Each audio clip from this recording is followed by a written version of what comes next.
Pastor Bugembe tagenda kera lunaku nalumu awase talibeerako na mukazi teriyo mukazi alivaayo n'awaayiriza Pastor Bugembe yadde okubaako kyamwogerako nga kituufu oba kikyamu yansuulira abaana yankwatirira yantigatiga yakwata omwana omuto simanya biki tekiribaawo.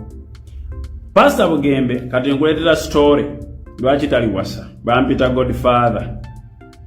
Pastor Bugembe simanyi lwaki Pastor Bugingo omulemeddeko mpulidde statement za Bugingo ng'ayogera ku Pastor Bugembe kati zirabika ziwezezza oba n'emyaka nga 10 okuva ku Bati Valley ng'omwogerako.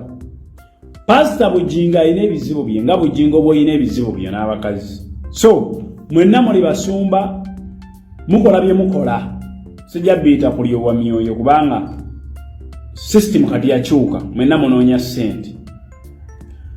Bugingo njagala okimanye nti Pastor Bugembe yali muyaayo waako street yali street kid owa ddala bakubina abantu bye balina abazadde bye beeyita musimanze nakulirako street. No, Pastor Bugembe yali waako street yennyini nga basula mu mwala gwa Nakivuba awo we baasulanga nga babbi ababunyakula obusimu bw'abantu.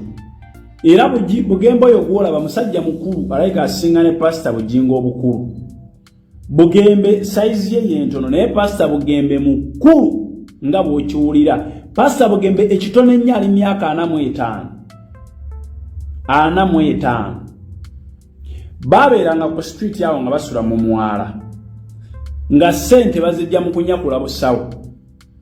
Kati nga bonyakula akasawo abantu ne bakukwata tebasobola kukutwala ku poliisi kuba ebiseera ebyo poliisi zaalinga wala ng'okutambuza street kid omutwale ku poliisi ba street kid bano era baakuyiikidde dda kwalingako n'abakulu nga bakukuba ne bakuggyako omuntu oyo. Kati nga Bugembe abo batambula ne jirita mu ngalo nga bw'omukwata oba okuba endulu oba oyita banno ng'akusala ejjirita ng'omusayi gufuuwa ng'omuta ng'adduka. Kati abantu kye baabakolanga ng'olukwata street kid bamukolerawo ekikyamu ku sport bakumenya omukono bakumenya okugulu bakusika ekinywa ne bakukutula essaawa eyo. Ate nga ba street kid tebaafunanga bujjanjabi kubanga poliisi yalinga ebanoonya nga bw'Omugembe agenda emulago bakimanyi nti street kid tadda. Kati nga kye balina okukola balina kubeera ku busasiro okwo ku street ku myala mpaka bwawona. Omubiri guno ogw'omuntu ali mu mbeera embi bwe gufuna obuzibu guwona nga teguyunze. Omuntu amenyeka eggumba n'atuuka n'awona eggumba ne likala naye nga terigasse n'abeera mulema nga okugulu kulebera naye nga tekukyamuluma. Kati ne Bugembe baamukola ekintu ekyefaanaanyirizaako bwe kityo bwe yanyakula essimu. Essimu zaali zizze ebyo ebiseera ne bamukola ekintu. Bugembe agenza okukula omukyala amukwateko amuggyaawo amutwale mu church eyasooka omutwala mu church atandika omuweerera abiveemu ne story eyo yonna abagimanyi bagimanyi ng'oreda alina damage eyo. Kati Bugembe tasobola keera lunaku na lumu n'awasa kubanga yawona nga tayunze ekitakyasoboka olwaleero. Okitegeera? So Bugingo ne bw'oliyogerera Bugembe okwenkana wataligamba nti agenda wasaawo n'ebigambo bye kuba yaliwasizza awone ku bigambo bye naye yeeteekemu ekitiibwa naye tasobola kubanga alinamukko ku ddiini tasobola mmalira muntu biseera na budde tasobola kulimba. Mu bapasita abalinamukko kafansonyi Bugembe namba emu bampita Godfather simulala noonya Godfather Yugi 2 omufollowing eno account endala gireke noonya Godfather Yugi 2 account yaffe empya ogifollowing bampita Godfather. Okuwemuza abawala bano basima badonali ebyo bye baagala okulabamu. Omanya sinkaabya nabo omanya sinkaabya ompulira ekinkabya kibwenzi bwa Daddy Bob ekinkabya obudde bwange bwe mmaze nga neekuuma Mbira wone nyima nga abakazi mwe nawo kiruma ngo ina access atakifunanga tamani banasobola kuteeka mu tiketi wali ogenda zine okumewo naye n'ogamba ndimabega olekakkana mukwano naye nga n'oviiramu kakkana alyeri agamba abantu nga mwe mwayawukana mwayawukana bakusa okwewola bwe bakola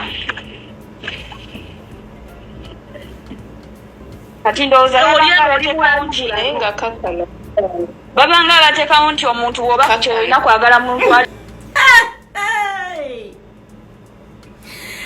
tubandiriza abalabi baffe abaddoni kati kalakatanga buli kyo mwebale kutwagala mwebale kutugobolera ku mikutu egy'enjawulo ate mwebale kubeera nga mulayikinga vidiyo zaffe kwotadde n'okuzisharinga ewamu n'okutwagala abatatwagala tetubalinaako obuzibu kubanga si ffe kizibu kyammwe ffe kizibu kyammwe ffe ababaleetera okweralikirira ffe abaleetera okwedipressinga ffe ababaleetera okukomentinga negative twe naye ffe ng'abantu tuli bulungi It's time for Auntie Kaduka. She is crying because of Tata Bobby. Manangu abuchawe nga buluma ataza situkanga kwawo mwattu. Situkanga kwawo mukyala munnange we yatuuse n'owoloma ku live n'okaaba amaziga nga wena weebambye bwoti olinga ekyenyanja kino kye bayita sanganga. Auntie Kaduka ng'ofaananya empuuta. Nga you cry because of a man? Who told you that independent ladies cry for men? Who told you that hardworking women cry for men? Are you stupid? Are you an idiot? My dear, no way. No. Dirty, stupid, useless Tata Womwana wo. He doesn't deserve even a drop of your tears.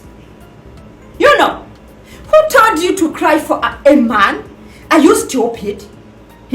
Are you desperate? Auntie Kaduka ono enavaya nekugamba ko nti nawe oli mu life y'abakadama era mubeesonyiwe mubaagale nnyo wagamba otya wavaayo n'owanda omulimu wuyo byeyogeredde nti omala emyaka 2 nga tewegadanze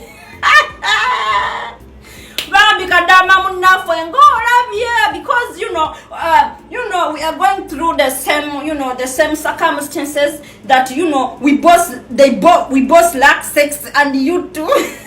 I think you are in your own country. For me, as old people in Uganda, they are always enjoying life. You people, can anyone come out to tell me more about it? Omuntu asobola okubeera Uganda naye najja n'atuwogganira n'awoloma mbo talina basajja bamwagala talina basajja bamwebakako. Auntie Kaduka, who told you? And how can we believe it? Do we even know you more? We just know in the media. Do we even sleep near you? Rumors are coming up that the border guy who always drives you, he has been mingling, Tata Bobby things. Yes, and the evidence is almost coming out. Kati mukwano kaba mpola mubitibwa bye bingi. Cry sirore, we are fed up. Falamu batumenya demitima negivunda negigwawo twasigaza butago na bibumba. Kati go badde okyayina mutima mukwano oloma mpola sigwa soso okuchayiwa ate Auntie Kaduka amanya kikuluma kiri ekyo kukuzako omukazi omweru. Ingobadde proud of your black beauty. You have been bragging around, beating around the bush, showing the public that you black beauty ladies, they are the sweetest ladies in the world. Now unfortunately and very sad, omuntu ali okulira omusajja essaawa zino bamuyita kazungu nga namagoya. So you are there dying. Singa abadde wakisiga wanfude nogamba oyakwata mu kikebe. I don't care. The girl, she's on natural. So are you feeling that heat, darling? Who told you that someone who is hustling abroad asobola okumaliriza nawe omuntu ali Uganda atali advanced? Gwe Auntie Kaduka toli advanced. You don't know even how to serve a man. Nemmere gy'ofumba tewooma. You can't even take care of your home. Abasajja baagala bakadama abakozeeko because they know these ladies, they know how to take care of a man. They have the responsibilities of a home. They are not like you Ugandan ladies abatatambudde ko abatali advanced. Auntie Kaduka gano nkuwaga bwerere.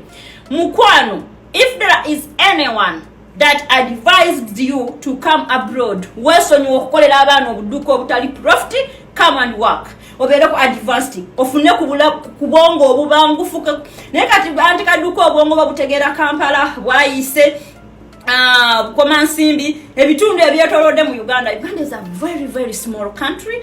My dear sister, welcome to these developed countries. Ogenda kubanguka. You will stop crying for men. Independent women, they don't cry for men. Okitegeera? Kati awo kitulaze bulazi nti obadde oyimiriddewo ku maanyi ga taata Bobby akutadde kati oba ogenda ne Nakeera Kibanda. Kikulume okaabye n'okaawa